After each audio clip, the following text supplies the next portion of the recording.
Assalamu alaikum students, my name is Abdullah Sir Rajput and you guys are watching my YouTube channel AK Coaching Center। तो आज की video में मैं आपके साथ शेयर करने वाला हूँ क्लास 9 का गैस पेपर फिजिक्स का 2024 का, क्योंकि बहुत सारी रिक्वेस्ट आ रही थी कि सर फिजिक्स का जो है वो गैस पेपर बनाइए, क्योंकि फिजिक्स एज ए सब्जेक्ट है, फिजिक्स और मैथ्स के बच्चों को अक्सर जो है वो तंग करता है। तो फिजिक्स का गैस पेपर आप लोगों के लिए तैयार कर दिया है मैंने, जिसे हम लोग प्रिपरेशन पेपर भी कहते हैं। आपको साइड पर दिख रहा होगा, स्क्रीन पर चल रहा होगा। तो ये जो गैस पेपर है कंप्लीट जो है वो एक खास पैटर्न से बना हुआ है, चैप्टर वाइज बना हुआ है। चैप्टर नंबर 1 जैसे हमारे पास है फिजिकल मेजरमेंट है, और चैप्टर नंबर 2 उसके बाद काइनेमेटिक्स है, देन उसके बाद डायनामिक्स है। ऐसे करते करते तमाम जितने भी चैप्टर्स हैं हमारे, उन सब में से जितने भी शॉर्ट क्वेश्चंस इंपॉर्टेंट हैं वो भी सारे मौजूद हैं, लॉन्ग क्वेश्चन भी उसमें मौजूद हैं, और सबसे मेन चीज़ इसमें न्यूमेरिकल्स भी मौजूद हैं, इंपॉर्टेंट न्यूमेरिकल्स जिनकी आपने ज़्यादा से ज़्यादा प्रैक्टिस करनी है, ठीक है। और वर्क एग्जाम्पल भी मौजूद हैं। तो ये कंप्लीट पैटर्न है हमारा पूरे गैस पेपर का। दूसरी चीज़ ये कि जब भी आप गैस पेपर कोई भी सॉल्व करते हो तो आपने कभी भी पूरा रिलाई नहीं करना किसी भी गैस पेपर पे। गैस पेपर का मतलब ये होता है कि इतने इंपॉर्टेंट क्वेश्चंस हैं वो हमने सारे दे दिए।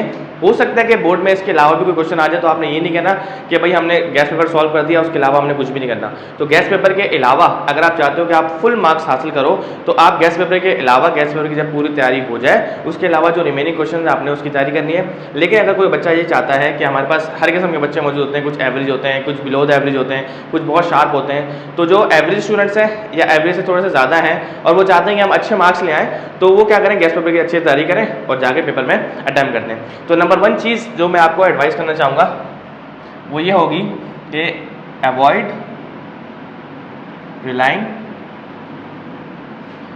heavily on it too much। सही है। तो आपने ज़्यादा से ज़्यादा रिलाई गैस पेपर पर नहीं करना, बल्कि अपनी काबिलियत, अपनी सलाहियत पे आपने रिलाई करना है, और गैस पेपर के अलावा जो क्वेश्चंस रिमेनिंग है उनको भी आपने फोकस करना है, उन पर भी आपने फोकस करना है। सही है। तो आपको एक और एडवाइस करना चाहूँगा, 3 बातें हम यहाँ पे आपके साथ शेयर करेंगे। दूसरी चीज़ ये कि मैं अक्सर देखता हूँ बच्चों को कि वो MCQs पे फोकस नहीं करते।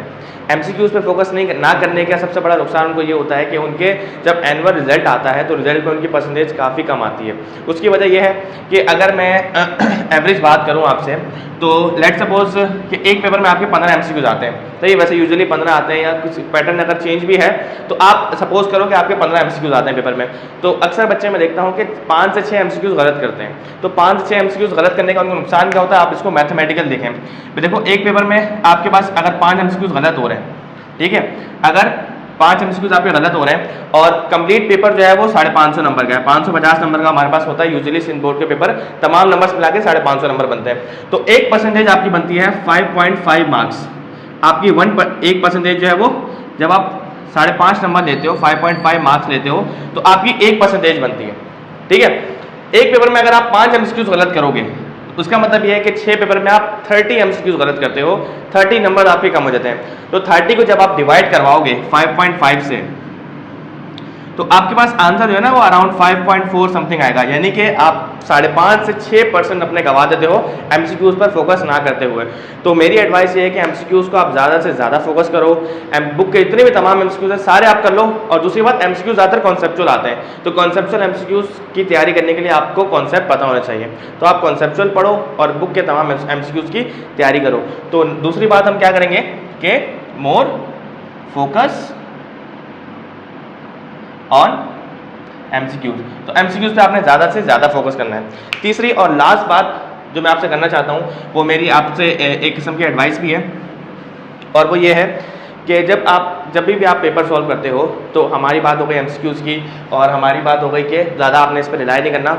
तीसरी बात हमारी ये होती है कि हमेशा आपने सेक्शन B के अंदर प्रायोरिटी देनी है न्यूमेरिकल्स को। देखो सेक्शन नंबर A आपके पास आता है शॉर्ट MCQs का, सेक्शन B आपके पास आता है शॉर्ट क्वेश्चन का, और सेक्शन C आपके पास आता है लॉन्ग क्वेश्चंस का। तो सेक्शन B में आप देखोगे ज़्यादा से ज़्यादा आपको न्यूमेरिकल्स दिखते हैं, चाहे वो आप 9 के हो, चाहे वो 10 के, चाहे 11 या चाहे 12 के स्टूडेंट्स हो। फिजिक्स में आपको ज़्यादा से ज़्यादा न्यूमेरिकल दिखते हैं सेक्शन B में।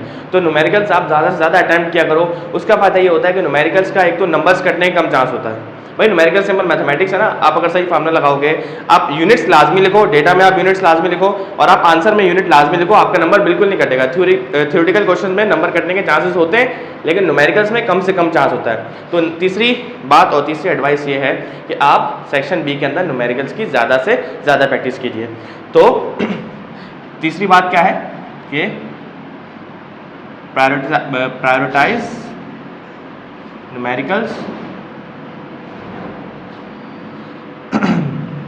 Over theoretical questions. तो ये 3 बातें इनका आपने खास तौर पे ख्याल रखना है। और इसके बाद जो है वो 9 के बाद 10 का भी गेस्ट पेपर इंशाल्लाह शेयर कर रहे हैं और क्लास 11 का भी गेस्ट पेपर मैं आपके साथ शेयर करूंगा और पेपर पैटर्न भी क्लास 11 का आपके साथ शेयर करूंगा। तो इस चैनल के साथ आपने कनेक्ट रहना है। Thank you so much for watching. Best of luck for your exam.